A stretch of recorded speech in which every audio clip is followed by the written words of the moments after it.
Lalu yang kedua, pemirsa rahimakumullah, dari 4 perkara yang dapat menghindarkan sebuah negeri dari tertimpa bala adalah alimun ala sabilil huda. Adanya ulama yang berada di atas petunjuk. Artinya para ulama di negeri itu, mereka ulama-ulama yang istiqomah, ulama-ulama yang lurus, ulama-ulama yang komitmen dengan keilmuannya, memberikan fatwa, memberikan ilmu, memberikan bimbingan sesuai dengan petunjuk Allah dan Rasulnya. Ya. Bukan ulama yang memberikan fatwa dan nasihat sesuai dengan keinginan penguasanya. Apalagi kalau penguasanya zalim. Wah, ini lebih berbahaya lagi. Jadi, adanya ulama yang istiqomah di atas ketaatan. Istiqomah di atas huda, di atas petunjuk. Istiqomah dan komitmen menyuarakan kebenaran. Sampai ada istilah, qulil haqqa walau kana murran.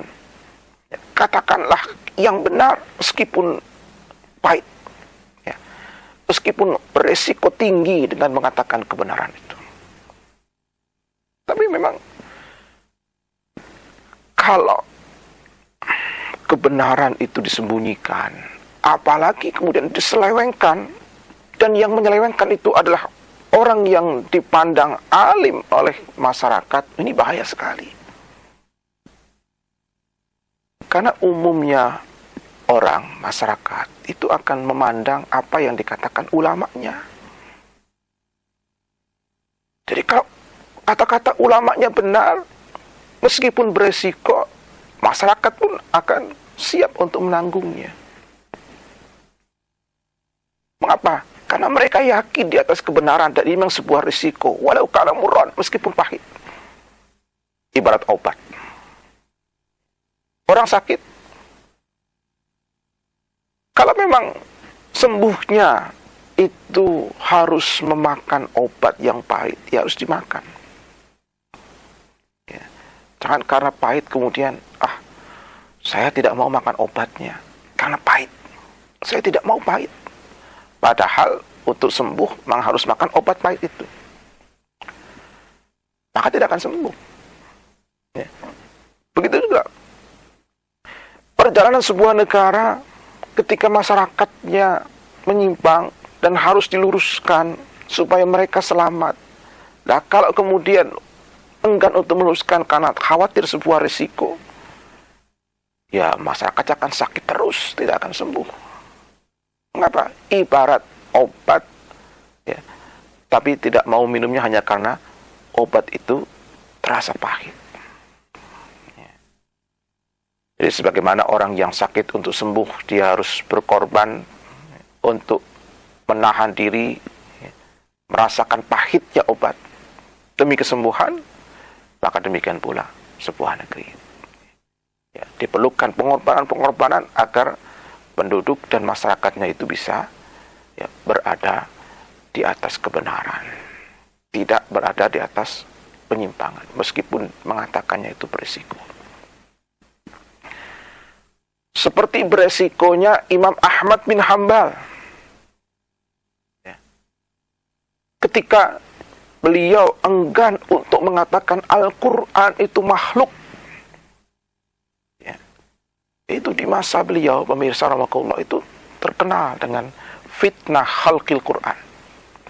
Ya. Karena penguasanya itu dari kalangan Mu'tazilah. Penguasa hari itu, khalifahnya itu berpaham Mu'tazilah. Orang Mu'tazilah itu meyakini Al-Quran itu makhluk. Padahal Ahlus Sunnah menyatakan Al-Qur'anu kalamullah. Ya. Al-Quran itu kalamullah. Beliau mengatakan Al-Quran kalamullah. Wal kalam min sifatihi. Dan karena kalam itu bagian daripada sifat Allah. Dan sifat Allah itu bukan makhluk. Wa man qala bi anna al-Qur'ana makhluk fahuwa kafir. Ini kata Imam Ahmad yang diamini oleh para ulama pada waktu itu. Siapa yang mengatakan Al-Quran itu makhluk, maka dia kata-kata itu menghantarkan kepada kekufuran. Wahwa kafir. Tapi pemirsa rahimakumullah, perlu hati-hati. Ya. Tidak berarti kemudian kata-kata ini kemudian disimpulkan, wah berarti Imam Ahmad ini suka mengkafir-kafirkan. Ya. Tidak. Ya. Karena dalam takfir, pengkafiran itu ada kaidahnya. Lihat bagaimana praktek Imam Ahmad. Beliau mengatakan, siapa yang mengatakan Quran itu makhluk, dia kafir. Tapi, apakah beliau mengkafirkan penguasa waktu itu?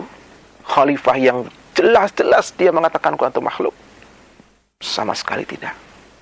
Ya. Kita tidak dapati ada satu riwayat pun yang bersumber dari beliau bahwa beliau mengatakan khalifah pada waktu itu kafir karena dia mengatakan Quran itu makhluk. Tidak ada, pemirsa.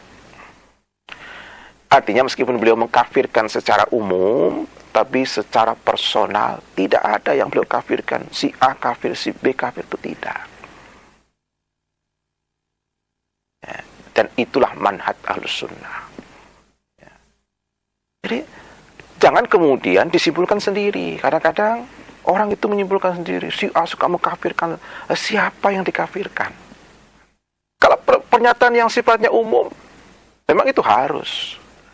Ya. Kekafiran yang harus dikatakan kafir. Rasulullah mengatakan, al-ahdul ladzi bainana wa bainahum as-salah, faman tarakaha faqad kafara. Yang membedakan antara kita dengan mereka, kata Rasul, itu salat. Siapa yang tidak mengerjakannya, sungguh dia telah kafir. Apakah ada bahkan Rasul suka mengkafirkan? Kafara au asyrak, kata Rasul.